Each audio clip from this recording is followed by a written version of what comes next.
역대하 6장 39절에서 42절 말씀 봅니다. 제가 가진 성경은 663쪽입니다. 구약 663쪽 역대하 6장 39절로 42절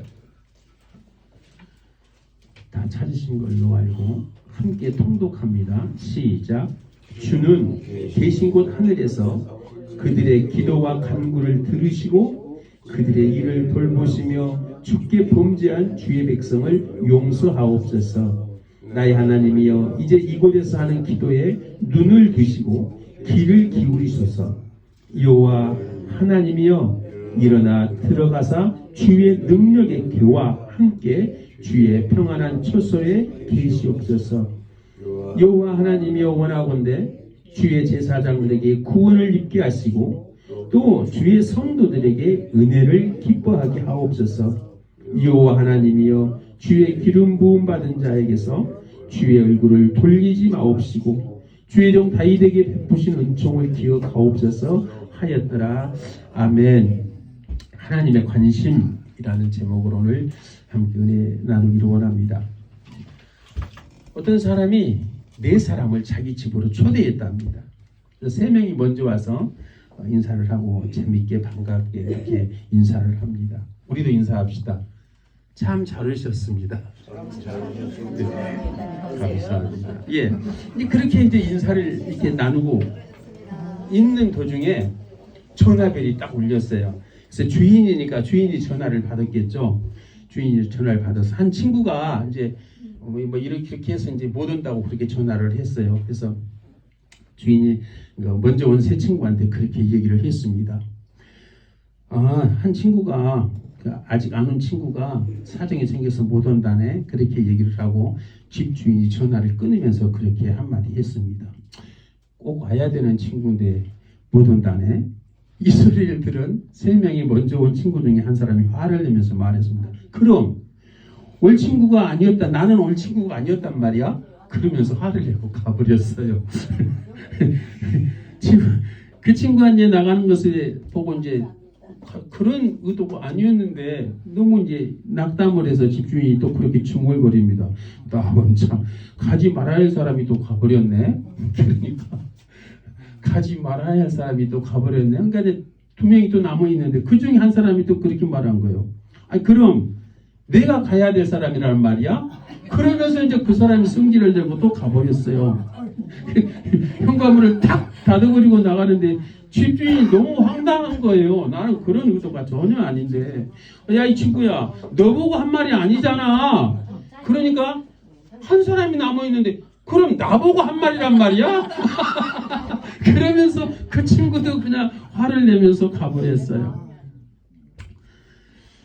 초대한 사람이 모두 떠나가고 집에 혼자 주인만 덩그러니 남았습니다.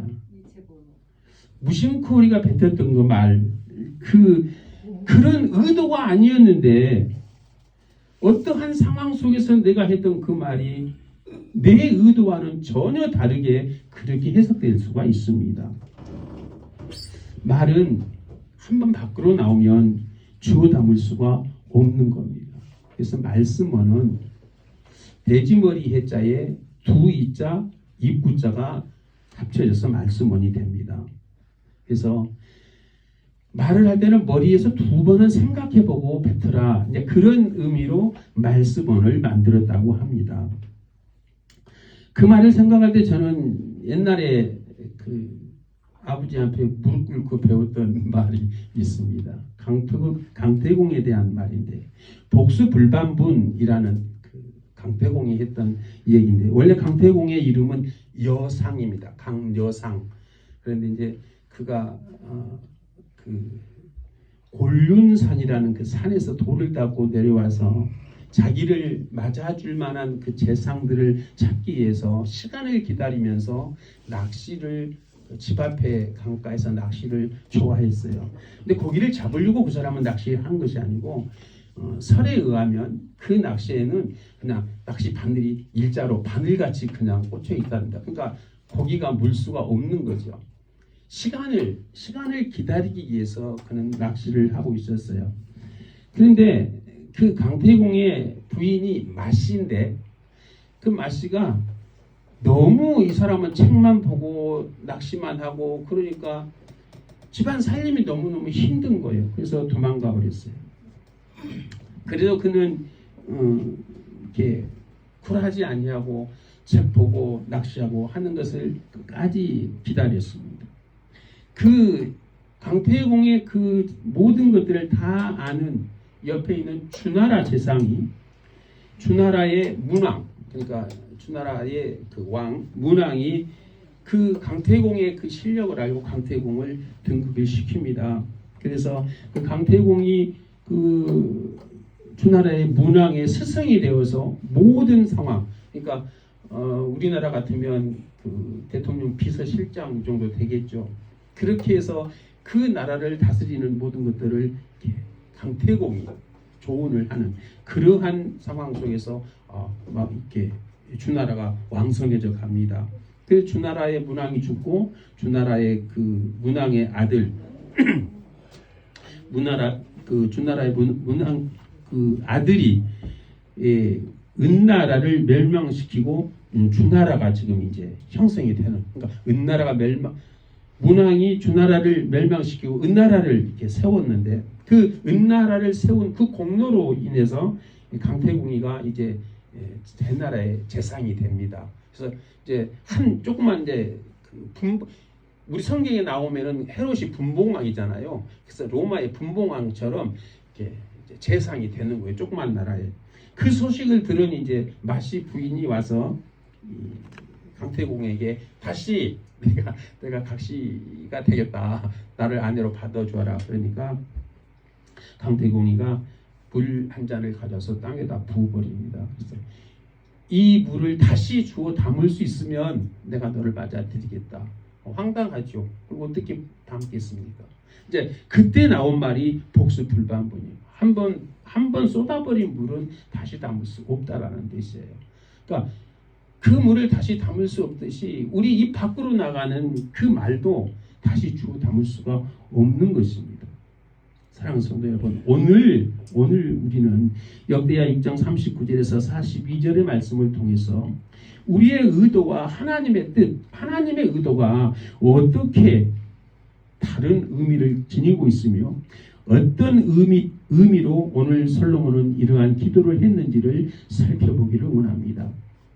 이 중에 40절 말씀은 너무나도 익숙합니다. 40절, 나의 하나님이여 이제 이곳에서 하는 기도에 눈을 드시고 귀를 기울이셔서, 너무나도 유명한 이 말씀이기 때문에 우리는 이 익숙한 말을 그대로 그냥 쉽게 이렇게 하나님께서 또 솔로몬이 했던 그러한 기도로 알고 있어서 우리가 기도하면 하나님이 들으신다라는 그러한 뻔한 진리로 이해를 합니다. 그러나 솔로몬이 기도를 드렸던 그 순간은 그가 품었던 의심, 또 그의 불안과 그의 기도가 담고 있는 충격적인 의미들이 이 속에 담겨 있습니다. 물론 예루살렘 성전의 낙성식을 하고 나서 지금 드리는 기도입니다. 솔로몬은 단순히 하나님께 응답을 구하는 것이 아니었습니다. 솔로몬이 예루살렘 성전을 안궁하고 봉헌하면서 드린 이 기도는 하나님의 성전에서 이 기도에 드리는 모든 귀를 기울여 주시고 또 간절히 드리는 그 기도의 내용이 이 솔로몬의 기도 내용 속에 들어있습니다. 우리는 그러한 기도함으로써 하나님께서 들어주신다는 그러한 단순한 진리뿐만이 아니고 이 거대한 예루살렘 건물을 봉헌하는 의식이 단순한 이렇게 애식이 아니었습니다. 그것은 인간의 교만과 한계를 인정하면서 하나님과의 관계도 깨질 수 있다는 것을 전제로 하는 그러한 기도였습니다. 이스라엘 백성들이 앞으로 겪게 될 수많은 고난과 제약 속에서 오직 하나님께만 소망을 두겠다는 신앙 고백이었습니다. 솔로몬은 이스라엘 백성이 포로가 되거나 질병에 걸리거나 가뭄에 시달릴 때 이 성전을 향해서 기도하면 하나님께서 귀를 기울여 주시고 하나님께서 응답해 주시기를 간구하는 그러한 기도였습니다. 이때만 해도 솔로몬은 참 신실한 그러한 종이었습니다. 우리의 삶은 어떻습니까? 우리는 크고 화려한 성전은 없을지라도 우리 마음속에 있는 성전, 바로 우리 자신을 통해서 하나님께 기도합니다. 우리의 삶의 여러 문제들 앞에서 무릎을 꿇고 기도할 때가 많습니다. 그때마다 우리는 솔로몬처럼 간절히 외칩니다. 주님, 제 기도의 귀를 기울여 주십시오. 제 삶이 어려움에 눈을 열어주십시오. 성도 여러분, 솔로몬이 하나님께 눈을 열어달라고 간구하기 전에 그는 먼저 자신과 이스라엘 백성이 하나님을 향해서 눈을 열어야 한다는 것을 보여줍니다. 그의 기도는 어떻게 하면 하나님께서 우리의 기도를 들어주실까라는 수동적인 그런 물음이 아니었습니다. 하나님, 당신이 저희의 기도에 응답해 주지 않을 수도 있음을 안다는 것입니다. 하지만 그럼에도 불구하고 저희 기도를 외면하지 마십시오 라는 간절한 호소였습니다.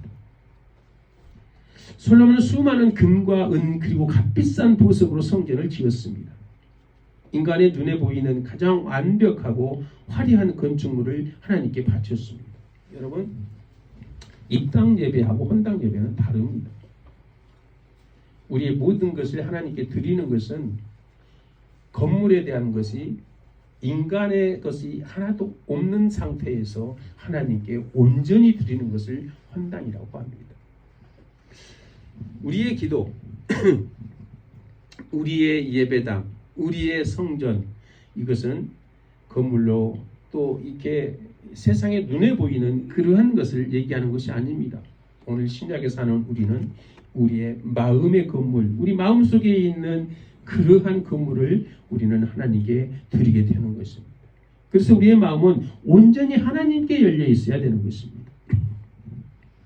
그래서 이곳에서 하는 기도에 눈을 여시고 귀를 기울이셔서 이 기도는 다시 신약에 와서는 하나님, 내 마음 아시잖아요. 이런 기도예요. 그래서 우리의 마음이 정말 다른 곳에 아니고 온전히 하나님께 열려있는 그러한 기도를 하시는 것입니다. 이것은 겉으로 보기에는 너무나 당연한 기도입니다. 그런데 여기에 역설이 있습니다. 하나님은 눈에 보이지 않는 영이십니다. 눈에 보이는 성전에 갇힐 수 없는 분입니다. 솔로몬은 이것을 너무나 잘 알고 있었습니다. 역대하 6장 18절에 그렇게 얘기하고 있습니다.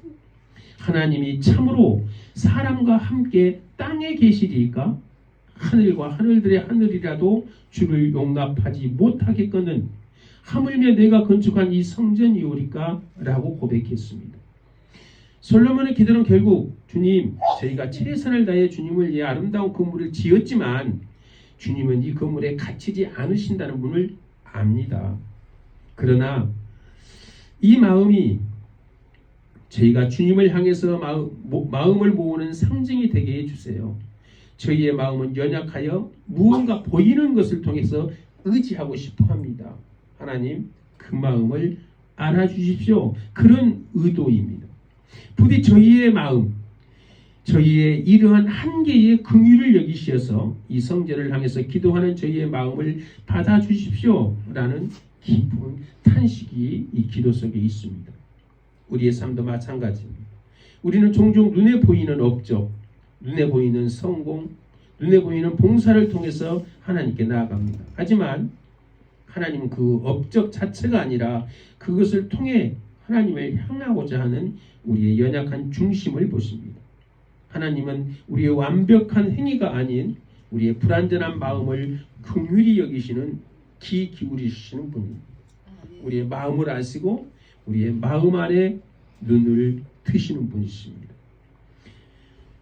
눈을 드셔서 우리의 기도를 들으시다 그렇게 얘기하시잖아요. 눈을 드셔서 그 말은 뭐냐면 우리를 정확하게, 하여튼 우리가 기도할 때 쓰는 눈의 눈동자와 같이, 눈동자를 얼마나 아끼는 것입니까? 하나님이 얼마나 아끼게끔 만들었냐면 세상에 눈 깜짝할 사이라고 하잖아요. 우리 눈 안에 뭐가 들어오면 내가 눈을 감으려고 하기도 전에 벌써 눈이 감았다 떠져요. 그게 눈 깜짝할 사이입니다. 그러니까 눈을 드시라 그 말은 하나님, 우리를 그냥 스쳐가지 마시고 정말 하나님 이 암탉이 병아리를 품듯이 우리를 그냥 그렇게 품어주세요. 그런 의미예요. 내 길을, 그러니까 눈을 드셔서 내 기도를 들으시고 그 말은 뭐예요? 한마디도 놓치지 마세요. 내가 간구하는 것, 내 욕구가 지금 여기까지입니다 라는 것을 지금 솔로몬이 간구하고 있는 것입니다. 솔로몬은 기도의 자리에서 하나님을 나의 하나님이라고 그렇게 말하고 있습니다. 40절에 그러죠. 나의 하나님이요, 이제 이곳에서 하는 기도에 눈을 드시고 귀를 기울이셔서. 우리의 기도가 정말 하나님을 향한 그러한 기도이기를 고백하는 것입니다. 이 고백은 단순한 호칭이 아니라 하나님과의 인격적인 관계를 선포하는 것입니다. 우리의 기도가 응답받기 위해서는 먼저 하나님을 향한 우리의 눈이 열려야 합니다. 우리는 종종 이 문제에만 매몰되어 있어서 하나님을 보지 못합니다. 나의 문제, 나의 고통, 나의 이 쓸쓸한 애로움, 이러한 것들에 묻혀 있어가지고 옆에 있는 하나님을 보지 못해요. 마치 망망대해를 이렇게 항해하는 그 배처럼, 길을 잃은 배처럼 우리의 문제에 휩싸여서 하나님을 보지 못할 때가 많습니다. 파도에 휩쓸려서 허우적될 때가 너무나 많은 것이죠. 그때 우리는 눈을 들어 문제를 해결해 줄 능력 있는 분, 바로 하나님을 바라봐야 됩니다. 이사야 41장 10절의 말씀은 우리에게 용기를 줍니다. 두려워하지 말라. 내가 너와 함께함이라. 놀라지 말라. 나는 내 하나님이 됨이라. 내가 너를 굳세게 하리라. 참으로 너를 도와주리라. 참으로 나의 의로운 오른손으로 너를 붙들리라. 이 말씀처럼 우리가 하나님을 나의 하나님으로 인정하고 그분께 눈을 고정할 때 비로소 우리의 기도가 시작됩니다. 여러분, 저도 그렇습니다. 너무너무 힘든 일을 당했을 때요, 기도를 안 하는 사람이 누가 있겠어요? 예수 안 믿어도 다 기도합니다. 너무 힘든 일을 당하면 예수 안 믿어도 다 기도하더라고요. 저는 같이 누워서도 경험해보고요, 병원 침상에서 누워서도 경험해보고, 그냥 같은 상황 속에서 이웃에서도 경험해봤어요. 믿지 않아도 힘든 상황이 오면 기도합니다. 근데 그 기도가 도저히 이루어지지 않을 때 있어요. 하나님이 뭐 들으시지도 않으시고 보시지도 않는 것 같아요. 그래서 내일 당장인데 오늘 저녁까지 기도했는데도 아무 소리 없어요. 그 내일이 닥쳤어. 근데 어떻게 뭐가 되긴 됐어요. 그런데 오늘 저녁까지는 그 고민을 했는데 내일이 닥쳐서 뭐가 어떻게 되긴 됐는데, 되고 나서는 하나님이 있는지 없는지 기억도 안 해요. 여러분들 말하고 나 경험이에요. 내 경험. 그 일이 딱 이렇게 해결이 되고 나서는 내가 언제 기도했냐? 하나님이 계셔? 그런 생각 자체를 한 번도 안 해봤다 그 말이에요. 몇 년이 지나고 한참 있다 그걸 생각해 보니까 하나님 좋으셨구나. 그 생각이 몇 년 뒤에 생각나. 몇 년 뒤에. 우리의 기도가 그럴 때 있어요. 하나님은 우리의 기도의 귀를 기울이시고 눈을 드셔서 보고 계시지만 우리는 하나님과 전혀 상관없이 살아갈 때가 너무나 많습니다. 기도는 해요. 기도는 하고 하나님 믿는다고 고백을 해요. 그러는데도 그럴 때가 너무나 많습니다. 우리의 기도가 그렇게 하나님을 인정하고 하나님의 눈을 우리로 향하게 하시는 그러한 것으로 우리의 기도는 시작이 됩니다. 귀를 기울이는 것. 솔로몬은 하나님께 기도의 귀를 기울여 달라고 그렇게 간구합니다. 이 말은 하나님께서 단순히 우리 소리를 듣는 것을 넘어서 우리의 마음과 중심을 헤아려 달라는 깊은 의미가 담겨 있습니다. 하나님은 우리의 입술의 고백뿐만이 아니라 우리의 마음 깊은 곳에 있는 탄식과 소원까지 들으시는 분이십니다. 하지만 여기서 중요한 질문이 생깁니다.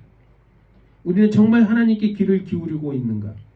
우리는 기도할 때 끊임없이 하나님께 우리의 소원을 아뢰지만 정작 하나님의 음성에는 귀를 닫고 있을 때가 많습니다.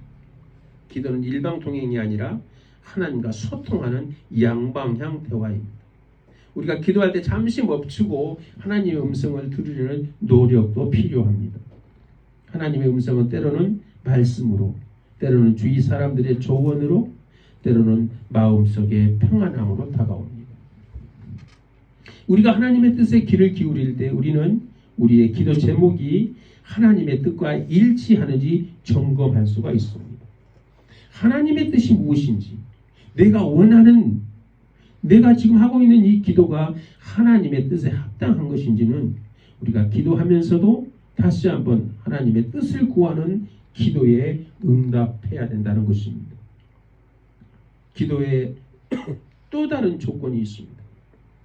그것은 중심이 어디를 향했냐 그 말입니다. 솔로몬은 이곳에서 하는 기도라고 말합니다. 성전이라는 특정 장소를 언급합니다. 그러나 중요한 것은 건물이 아니라 하나님을 향한 우리의 마음의 중심입니다.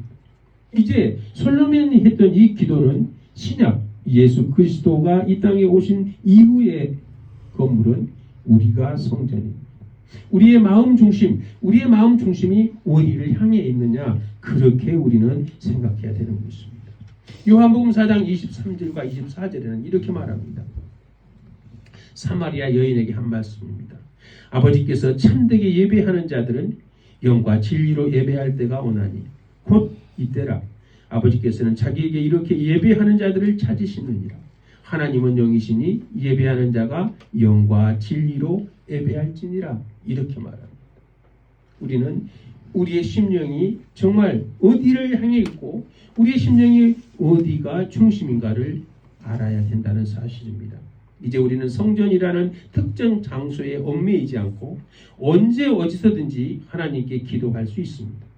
중요한 것은 우리가 서 있는 그곳이 바로 하나님을 향한 그러한 기도의 장소가 된다는 것입니다. 직장에서, 또 학교에서, 병원에서, 가정에서, 심지어 고통스러운 순간에도 우리의 마음이 하나님을 향할 때 그것이 바로 솔로몬이 말하는 이곳입니다. 이곳.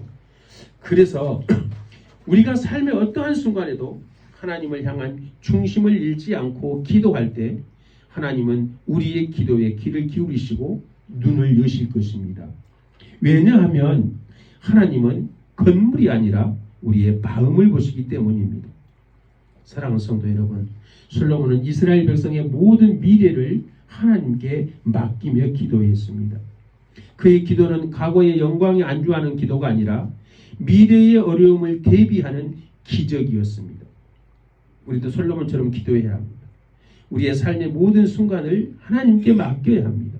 질병, 재정 문제, 자녀 문제, 또 우리의 삶의 모든 문제 등을 어떠한 어려움이 닥치더라도 나의 사랑하는 하나님, 나의 하나님이라고 하나님을 찾고 그 나의 하나님과의 관계 속에서 좋은 관계, 아름다운 관계, 참된 관계에서 이곳에서 하는 기도에 눈을 여시고 귀를 기울이소서라고 고백해야 되는 것입니다.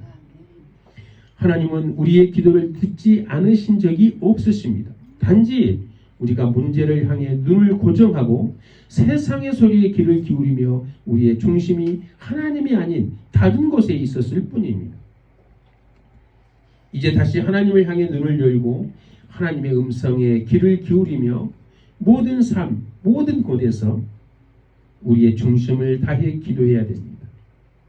그럴 때 하나님께서는 솔로몬의 기도에 응답하셨던 것처럼 우리의 기도에 반드시 응답해 주실 것입니다. 솔로몬의 기도가 자신의 기도뿐만이 아니고 이스라엘 백성을 위해서 간구할 때 우리는 그것을 중보 기도라고 합니다. 이스라엘 백성들을 위해서 간구할 때 그 기도를 하나님께서 응답하셨던 것처럼 우리가 간구하는 그 기도를 하나님이 응답하실 수 있도록 그렇게 우리의 마음의 중심을 열고 우리의 마음이 주께 향하는 그러한 마음이 되시기를 주님의 이름으로 축원합니다. 기도하겠습니다. 은혜의 하나님 감사합니다.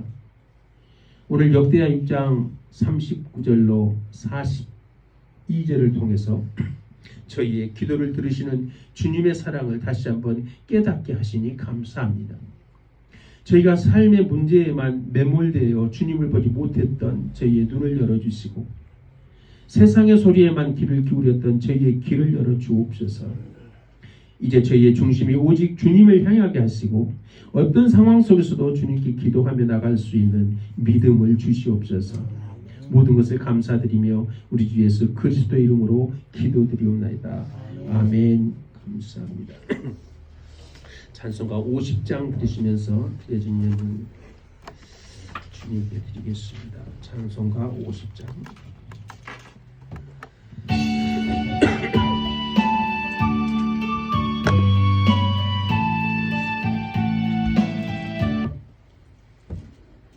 내게 있는 모든 것을 아낌없이 드리네. 사랑하고 의지하며 주만 따라 살리라. 주께 드리네. 주께 드리네. 사랑하고